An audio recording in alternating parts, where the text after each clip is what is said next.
Assalamu alaikum wa rahmatullahi wa barakatuh. Bienvenue sur notre chaîne. Ici, nous partageons des contenus inspirants tirés des enseignements islamiques pour nourrir votre cœur, votre âme et votre esprit. Pour ne rien manquer et continuer à grandir dans la lumière d'Allah, abonne-toi dès maintenant et active la cloche. Chaque abonnement nous aide à diffuser le savoir et à bâtir une communauté musulmane unie et éclairée. N'oublie pas de liker et de partager avec tes proches pour répandre la bénédiction et le savoir. Ensemble, faisons briller la lumière d'Allah dans chaque cœur. Le sahur se déploie dans un espace-temps que peu de moments égalant. C'est une heure où le bruit du monde s'éteint, où les pas se font lents, où les cœurs ne sont plus distraits par l'agitation du jour. À cet instant, l'âme se tient debout, presque nue, face à son Seigneur. Le silence de la nuit n'est pas un vide, il est une présence qui invite à l'écoute intérieure, à la réflexion, à la sincérité. Le sahur n'est pas seulement ce que l'on met dans son corps, mais ce que l'on laisse descendre dans son cœur. Dans ces dernières heures de la nuit, les masques tombent, il n'y a plus de regards à satisfaire, plus de rythme à suivre, plus d'attentes humaines. Il ne reste que toi et Allah. C'est pourquoi ce moment porte une charge spirituelle si forte. Les invocations qui s'élèvent à cette heure ne sont pas des mots préparés, mais des souffles sincères, des demandes qui naissent de la fatigue, de l'espoir, du manque, mais aussi de la confiance. Le cœur, allégé par le silence, devient plus réceptif au rappel divin. Le Coran évoque cette heure avec une profondeur particulière. Dans la sourate Ad-Dariyat, Allah met en lumière ceux qui ont compris le secret de la nuit. Ils dormaient peu la nuit et aux dernières heures, ils demandaient en pardon. Ce verset ne parle pas d'une pratique rituelle vide, mais d'un état du cœur. Celui qui se lève pour le sahur entre dans cette dynamique. Il quitte le confort du sommeil pour se tenir dans la lumière de l'obéissance. Les images de sahur qui circulent aujourd'hui touchent parce qu'elles révèlent cette intimité. Une lampe allumée, un verre d'eau, quelques dates, et surtout un cœur qui se souvient. Derrière l'écran, celui qui regarde ressent cet appel silencieux. Et si toi aussi tu t'arrêtais, ne serait-ce qu'un instant pour goûter à cette proximité avec Allah? Le sahur devient alors un miroir spirituel, un rappel doux mais puissant, qui réveille les âmes avant même que le jour ne se lève. Le sahur prend une dimension tout autre lorsqu'il est regardé à travers la lumière de la sunna. Ce n'est plus un simple réveil nocturne ni une habitude culturelle, mais un acte transmis par le prophète Mohammed lui-même. Lorsqu'il a encouragé les croyants à prendre le sahur, en rappelant qu'il contient une baraka, il nous a ouvert une porte invisible, celle d'une bénédiction qui ne se mesure pas en quantité de nourriture, mais en qualité de lien avec Allah. À ce moment-là, manger devient obéir, et se réveiller devient aimer.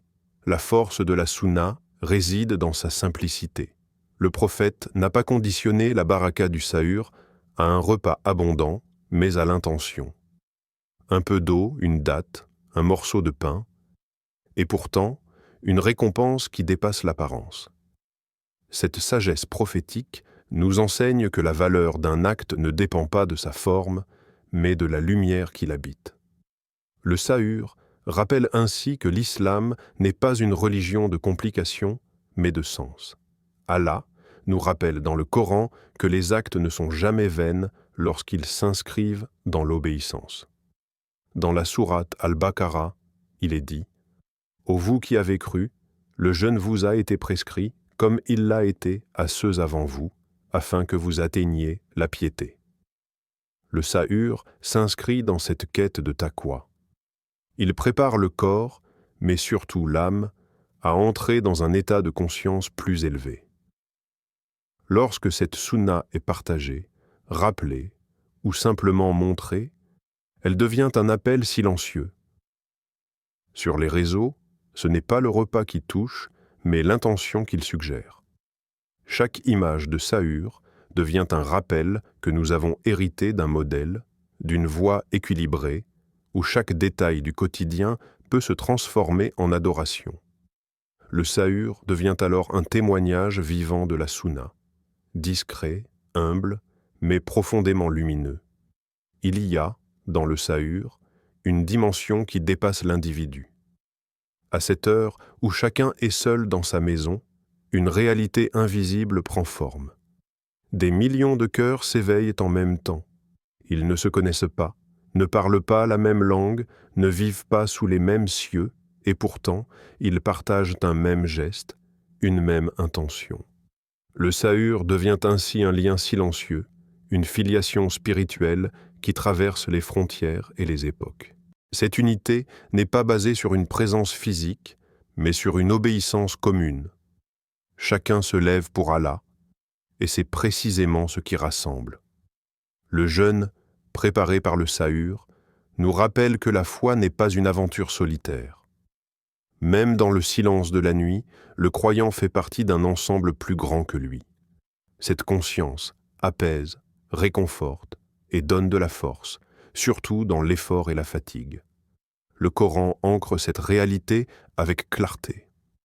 Dans la sourate Al-Hujurat, Allah dit « Les croyants ne sont que des frères ». Ce verset ne se limite pas à une formule morale. Il décrit une vérité vivante, ressentie lors de moments comme le Sahur. Quand un musulman se lève à l'autre bout du monde, il partage, sans le savoir, le même élan que toi. Cette fraternité se manifeste dans l'adoration avant de se manifester dans les paroles. Les images de Sahur partagées renforcent ce sentiment d'unité. En quelques secondes, on passe d'une cuisine à une autre, d'un pays à un autre, d'une culture à une autre, tout en restant dans le même moment sacré. Le spectateur ne regarde plus seulement une vidéo, il se reconnaît. Il comprend qu'il n'est pas seul à lutter contre le sommeil, à chercher la sincérité, à espérer la miséricorde d'Allah. Le Sahur devient alors un symbole puissant de la Oumma, discrète, diversifiée, mais unie par l'adoration et l'intention. Le Sahur, dans sa forme la plus pure, ne cherche pas à impressionner. Il se présente souvent dans sa plus grande simplicité. Un verre d'eau posé sur une table, quelques dattes, parfois un repas modeste préparé dans le silence. Et pourtant, c'est précisément cette sobriété qui parle au cœur. Dans un monde où l'excès est devenu la norme, où l'apparence prime souvent sur le sens, le Sahur rappelle une vérité essentielle. La valeur d'un acte ne se mesure pas à ce qu'il montre, mais à ce qu'il porte intérieurement. L'islam a toujours enseigné la modération comme une force, et non comme une privation. Le Sahur incarne cet équilibre. Il ne s'agit pas de se remplir, mais de se préparer, pas d'accumuler, mais de remercier. Chaque bouchée devient un rappel de la faveur d'Allah, chaque gorgée d'eau un signe de sa miséricorde. Cette attitude cultive la gratitude, une qualité rare mais puissante, qui apaise le cœur et l'éloigne de l'orgueil. Le Coran nous oriente vers cette sincérité profonde. Dans la sourate Al-Mulk, il est rappelé « Celui qui a créé la mort et la vie afin de vous éprouver, pour savoir qui de vous est le meilleur en œuvre. » Allah ne dit pas le plus en œuvre, mais le meilleur. Le Sahur, dans sa simplicité, devient ainsi un test de sincérité. Est-ce que cet acte est fait pour être vu ou pour être agréé? Lorsque cette authenticité est partagée, elle touche profondément. Les vidéos de Sahur qui marquent ne sont pas celles qui exposent l'abondance, mais celles qui transmettent la paix. Elles rappellent que la richesse n'est pas dans la table, mais dans le cœur qui se souvient d'Allah. Ce message, simple et vrai, traverse les écrans et s'installe dans les âmes. C'est cette sincérité, dénuée de superficialité, qui donne au Sahur sa force spirituelle et sa durabilité dans le cœur des croyants. Le Sahur impose un arrêt net dans le cours du temps. Il oblige à regarder l'horloge non pas comme une contrainte, mais comme un rappel. Se lever alors que le corps demande encore le sommeil, c'est accepter de sortir de l'automatisme du confort. À cet instant, le croyant fait un choix, répondre à l'appel de l'adoration ou céder à la facilité. Ce geste, en apparence anodin, révèle en réalité une discipline intérieure profonde. Le sahur ne forme pas seulement le corps au jeûne, il éduque l'âme à la maîtrise. Le temps, en islam, n'est jamais neutre. Il est une amana, un dépôt précieux confié par Allah à l'homme. Chaque minute peut être soit une perte, soit une élévation. Se lever pour le sahur, c'est honorer cette responsabilité. C'est reconnaître que le temps ne nous appartient pas, mais qu'il nous est prêté. Dans cette heure fragile, entre nuit et aube, le croyant apprend à donner une direction à ses moments, même aux plus difficiles. Allah attire notre attention sur la valeur du temps dès le début de la sourate Al-Asr.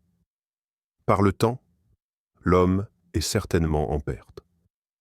Ce serment divin nous rappelle que le temps est un témoin contre ou pour nous. Le sahur devient alors une réponse concrète à ce rappel. Un moment où l'homme sort de la perte pour entrer dans la conscience. Les vidéos de sahur résonnent parce qu'elles exposent cette lutte silencieuse que beaucoup connaissent. Les yeux lourds, les gestes lents, mais le cœur déterminé. Ce combat intérieur n'est pas spectaculaire, mais il est authentique. Il reflète le chemin spirituel dans son essence. Faire passer Allah avant le confort, la volonté avant l'envie, l'éternité avant l'instant. Le sahur enseigne ainsi, nuit après nuit, que la discipline n'est pas une contrainte, mais une porte vers la liberté spirituelle. Qu'Allah accorde à tous les musulmans la baraka du sahur, la sincérité dans le jeûne et des cœurs éveillés dans les heures de la nuit. Qu'il nous rapproche de lui, nous pardonne, et fasse de chaque moment de silence une source de lumière et de guidance. Amin. Jazakallahu khayran pour avoir regardé cette vidéo. Assalamu alaykum wa rahmatullahi wa barakatuh. N'oubliez pas de vous abonner, aimer et partager pour soutenir notre chaîne et continuer à diffuser le savoir et les enseignements islamiques. Que vos actions soient bénies et que cette chaîne vous inspire à chaque jour davantage dans votre foi et votre quotidien.